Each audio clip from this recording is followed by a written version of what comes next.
लिए वो तो इबादत का मकाम है, रब से लौ लगाने का मकाम है। इन दावतों से बचो, सारी उम्र इसके लिए पड़ी हुई है।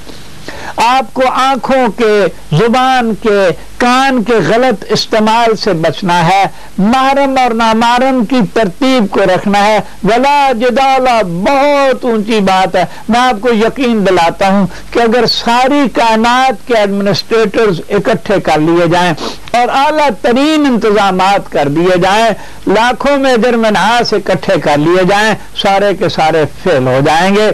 इसलिए कि मिन जानिब अल्लाह इम्तिहान है, तकालीफें आएंगी, ज्यादतियां होंगी, हारना सीख लीजिए। जो ज्यादती करे उसे कहो कि भाई तू ही हक पर था, मुझी से ज्यादती हुई, मुझी से गलती हुई, और आगे चलिए। बहुत थोड़ा सा वक्त है, जल्दी जल्दी से वो चीजें अर्ज कर रहा हूं जो नहीं बताया जाती। हजरे अस्वद पर आप पहुंचते हैं, मेरे दोस्त उस भीड़ से बच जाओ, खवातीन को बचा लो। सुन्नत रसूल नहीं है बोसा देना जहां जिस्म से जिस्म टकराए, मर्द और औरत इकट्ठे गुत्थम गुत्थम हो। इसलिए नबी करीम सल्लल्लाहु अलैहि वसल्लम ने फरमाया कि छड़ी आगे कर लो, इशारा कर लो और तुमने बोसा दे लिया है। रवाज को काटो, ला इलाहा इल्लल्लाह उस ला वाली तलवार से। लिहाजा इन तरतीबों, इसी तरह से मुल्तज़िम पर जब आप पहुंचते हैं, वहां भी आपको इसी तरतीब से सामने रखना है कि मैंने अल्लाह और अल्लाह के रसूल के हुक्म की नाफरमानी नहीं करनी, कुश्ती नहीं करनी, नामारम के साथ मेरा जिस्म नहीं लगना, हाथ नहीं लगना। कहां कहां तबाए रसूल से हटोगे। आप नफल पढ़ रहे हैं, अजीब तमाशा देखेंगे मकाम इब्राहिम के ऊपर, जहां के तवाफ में आने वाले कह रहे हैं कि अजीब लोग हैं साहब, यहां नफल पढ़ रहे हैं, पीछे नहीं पढ़ते। और वो जो नफल पढ़ रहा है उसे शैतान कह रहा है कि अजीब अंधे हैं, ऊपर से ही गुजरे चले जा रहे हैं, यूं गर्दन दबाई हुई और हाथ गर्दन के साथ रखे हुए, और ये रखने हैं इसलिए कि कम से कम वहां मरने से बचिए। हालांकि फिक़ही तौर पर अगर फासले बढ़ते चले जाएं, आप 10 मील तक चले जाएं, अगर एक नमाज का, एक नमाज का फासला से ज्यादा फासला नहीं आता, तो आप वो सफ़ें जो है वो सारी की सारी सही हैं। 1 मील दूर भी आप उसी इमाम के साथ जमात पढ़ लेते हैं, लेकिन अगर बीच में फर्क आ गया तो फिर नहीं। मकाम ज़मज़म क्या है? अल्लाह अकबर। आबे ज़मज़म अल्लाह सऊदियों को अजर खैर दे, उन्होंने मर्द और औरतों की जगह अलग कर दी, वरना पहले तो क्या क्या तमाशे देखने में आते थे। अस्तग़फिरुल्लाह। मैं आपको ये बताता हूं कि आज भी इम्तिहान को टेस्ट कीजिए, आबे ज़म पीजिए, जितनी बार जाएं, दिन में 10 बार जाएं तो 10 बार इतना पीजिए कि उल्टी जैसे आने लगती है। मैं यकीन कामल दिलाता हूं कि बॉडी में पानी का बैलेंस खराब नहीं होगा, आप खराब नहीं होंगे। मैंने सालों ये अल्लाह पाक ने मुझसे करवाया है, और ये आज भी हम साइंस को शिकस्त देते हैं। जिस्म खुद ब खुद एडजस्ट करता चला जाएगा। डॉक्टरों से पूछिए कि हुजूर वो कवानीन कहाँ गए। और मैदान अरफात के बारे में भी अजीबो गरीब चीजें, मैं आपको एक टोटका बताता चला जाता हूं बहुत जल्दी में। वो ये कि एक ही मस्जिद है अरफात के अंदर, उसके बारे में नबी करीम सल्लल्लाहु अलैहि वसल्लम ने बता दिया कि सामने वाली दीवार अगर गिराई जाए तो जहां गिरेगी, और बाएं हाथ वाली दीवार गिराई जाए तो जहां गिरेगी। जितनी भी मस्जिद बड़ी हुई है वो दूसरी अतराफ में बड़ी हुई है, वो दीवारें में ही है पहले वाली जगह, वो जगह अरफात में नहीं है। लिहाजा अगर आपका खेमा उससे बाहर है, जहालत और लालच की बुनियाद पर, जैसे हज को डेवलप करने पर हर ट्रैवल एजेंट लगा हुआ है और हर पूरी उम्मत को चढ़ा दिया गया हराम के पैसे से हज करो, नहीं मेरे भाई, हलाल से करो, एक बार करो। हाँ, अगर कहीं बगैर पैसे के दौर लग जाता है, बगैर झूठ बोले हुए, बगैर भीख मांगे हुए, तो फिर और बात। अच्छा सुनिए, अरफात का क़याम अगर नहीं हुआ तो हज नहीं हुआ।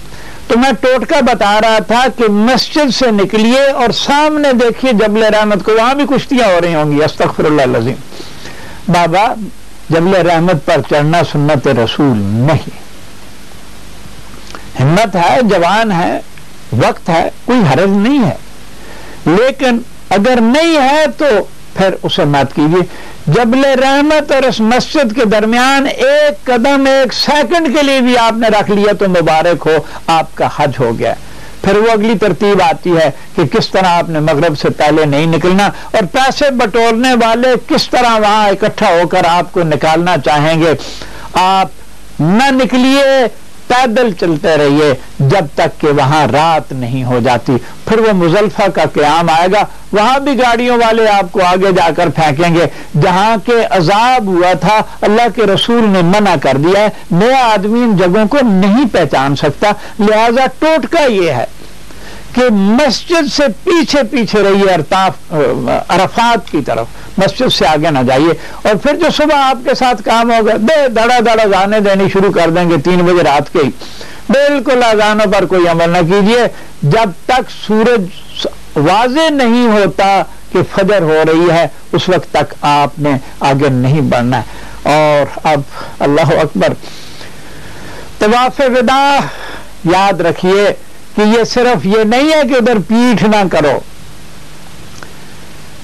بلکہ طواف وداع یہ ہے کہ اللہ میں کیا لے کر جا رہا ہوں. وہ جو کنکریوں پر میں نے سبق حاصل کیا تھا نا کہ ابراہیم علیہ الصلوۃ والسلام، اسماعیل علیہ الصلوۃ والسلام پر جب حملے ہوئے تو میں کون ہوں، مجھ پر حملہ نہیں ہوگا. لہذا لفظ حاجی کو مت لکھو میرے دوست. اللہ کے رسول نے نہیں لکھا، صحابہ نے نہیں لکھا، خلفائے راشدین نے نہیں لکھا، عشرہ مبشرہ نے نہیں لکھا.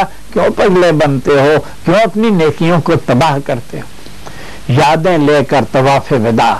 اب میں نے لبیک کیسے پڑھی تھی، میں نے وعدہ کیسے کیا تھا، میں نے اب نہ جھوٹ بولنا ہے، نہ حرام کھانا ہے، نہ ظلم کرنا ہے، نہ دھوکہ دینا ہے، نہ فریب کرنا ہے، نہ زیادتی دینی ہے. میں حق دینے والا بنوں گا، حق لینے والا نہیں، قربان کرتا چلا جاؤں گا. اور حق کی قربانی پر حدیث یاد آ گئی. نبی کریم صلی اللہ علیہ وسلم نے فرمایا کہ جو فتنے سے بچنے کے لیے اپنا حق چھوڑ دیتا ہے، میں جنت کے وسط میں اس کے محل کی ضمانت دیتا ہوں. اور کما قال، جو بھی نبی کریم صلی اللہ علیہ وسلم کا فرمان ہے. آپ جا پہنچیں گے مدینہ منورہ میں. اس عاجز کا بھی سلام عرض کیجئے، مانگیے دعائیں وحدہ لا شریک سے جو کچھ بھی مانگ سکتے ہیں. ترتیب بتانا میرا فرض ہے. سب سے پہلے وہ دعائیں مانگیے جو قرآن کریم میں دی گئی ہیں، اس سے اعلیٰ کوئی دعا نہیں. پھر وہ دعائیں مانگیے جو کہ محمد صلی اللہ علیہ وسلم نے بتائی ہیں. اللہ کے رسول کے الفاظ سے زیادہ سوائے اللہ کے کسی کے الفاظ میں جامعیت نہیں. اس کے بعد پھر جو جی میں آئے، اور 3 فکرے ساجد سے بھی لے لیجئے کہ اللہ مجھے صحیح فہم قرآن، صحیح اتباع رسول عطا فرما دے، تاکہ اطاعت اللہ ہو، اطاعت رسول ہو، اطاعت اولی الامر ہو جہاں قرآن و سنت سپریم لا ہے، اور جہاں نہیں ہے وہاں اطاعت امیر ہو. اللہ پاک، دوسری بات، مجھے میرے نفس اور شیطان سے، جو مجھ سے بڑا ہے، میرا سب سے بڑا دشمن ہے، اللہ پاک بچا لے. اور تیسری بات، میرے رب میرا خاتمہ بالخیر کر دے. اللہ میرا ایک ایک سانس تیری راہ میں کھپتا رہے، تیری راہ میں لگتا رہے، اور جب میری موت کا وقت آ جائے، ربی مقبول و منظور شہادت عظمیٰ کی موت سے نوازنا. اگر آپ نے ساجد کی معروضات کو عمل کے ارادے سے سنا ہے تو مبارک ہو.